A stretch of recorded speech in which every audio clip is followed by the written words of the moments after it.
Сәлем, сіздермен Ғайнекел, менімен таныс бол, екінші бөлім.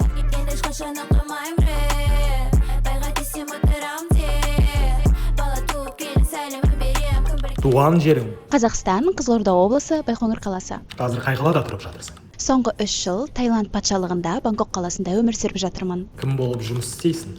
Вокалдан мұғаліммін, 10 жылдық тәжірибем бар. Қандай қиындықтардан өттің? Жаңа елге көшу, бәрін нөлден бастау әр адамға үлкен сынақ. Бұл сынақтан өткенмен одан әрі мықты болдым. Қандай бағытта қозғалудасың? Қазір рэп бағытында өзімді жаңа қырынан ашып жатырмын. Мақсатың қандай? Өз стилімді қалыптастырып, халықаралық деңгейге шығу. Сені не ерекшелейді? Менде академиялық база бар, әндерімде әртүрлі тақырыпты ашатын мағына бар, музыкалық еркіндік пен мінез бар. Сен қандайсың?